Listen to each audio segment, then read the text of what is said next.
അവള് സൈക്കിള് വാങ്ങി നമുക്ക് പോവാ.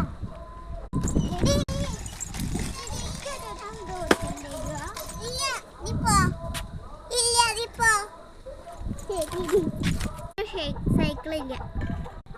അമ്മയുടെ അടുത്ത് പോയി പറയാം. അമ്മയ്ക്ക് എപ്പോഴാ സൈക്കിള് വാങ്ങി തരിക? സൈക്കിള് പൈസ കിട്ടുമ്പോ വാങ്ങി തരാം. അമ്മയ്ക്ക് പൈസ കിട്ടുമ്പോ വാങ്ങി തരും സൈക്കിള്. പോയി പറയാം. എനിക്ക് അമ്മ പറഞ്ഞു പൈസ കിട്ടുമ്പോ സൈക്കിൾ വാങ്ങി തരാന്ന്. ഈ ജീവിതത്തിലേ കിട്ടാൻ പോയില്ല. എന്താടി അങ്ങനെ?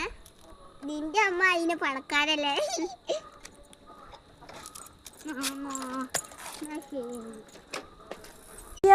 നോവിൽ വാടിത്തളരുമ്പോൾ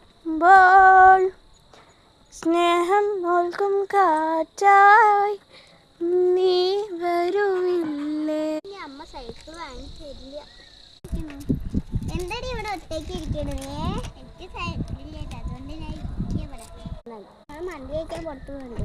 അത് മന്തി എന്താടി? അതൊരു ചിക്കനിൽ കിട്ടിട്ട് ഒരു ടേസ്റ്റ് ഉള്ളതാ. ആന്നോ? എന്നാ ശരി, ഞാൻ പോവുക. മന്തിയോ? ഞാൻ ഇതുവരെ ഇതൊന്നും കഴിച്ചിട്ടില്ല.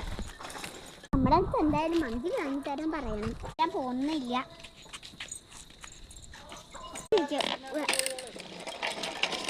അവള് വന്നോണാവേ. അമ്മ അന്ന് മന്തി കഴിക്കാൻ പോണില്ലേ? ആ പോണം. അമ്മ എന്റെ കൂട്ടുകാരില്ലേ, അവൾക്ക് സൈക്കിളില്ല. അവളുടെ അമ്മ ഇല്ലേ സൈക്കിൾ വാങ്ങിക്കൊടുക്കാറ്. പക്ഷെ സൈക്കിളൊന്നും അവൾക്ക് കിട്ടാൻ പോലില്ല. അവളുടെ അമ്മ പണക്കാരല്ലല്ലോ. അവളുടെ അമ്മ ഒരു സെക്കൻഡ് ഹാൻഡ് സൈക്കിളെങ്കിലും വാങ്ങി കൊടുക്കും. നീ മന്തി കഴിക്കാൻ പോണ കാര്യം അവളുടെ അടുത്ത് പറഞ്ഞോ? അപ്പൊ അവൾ എന്താ പറഞ്ഞേ? അവള് എന്താ മന്തി പറഞ്ഞ എന്താന്ന് ചോദിച്ചു.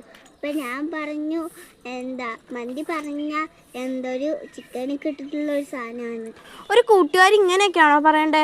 അവൾക്ക് നീ സൈക്കിളില്ലേ പറഞ്ഞ നീ സൈക്കിൾ കൊടുക്കല്ലേ വേണ്ട. നീ എന്താ അങ്ങനെ ചെയ്തേ? നീ അവളുടെ അടുത്ത് പോയി സോറി പറയണം. വാ, അവളുടെ അടുത്ത് കാട്ടിയതിന് സോറി പറഞ്ഞിട്ടേ കാര്യമുള്ളൂ. അത് അവൾ നിന്ന് കളിക്കുള്ളൂ. പോയി സോറി പറയും.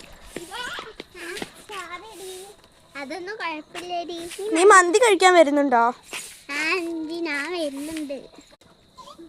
എന്താ നമ്മൾ പാവപ്പെട്ടവരാണെങ്കിലും പണക്കാരാണെങ്കിലും നമ്മൾ അങ്ങനെ കാട്ടാൻ പാടത്തില്ല കേട്ടോ. പണക്കാരും ഒന്നെന്നെയാണ് ദൈവത്തിന് കേട്ടോ.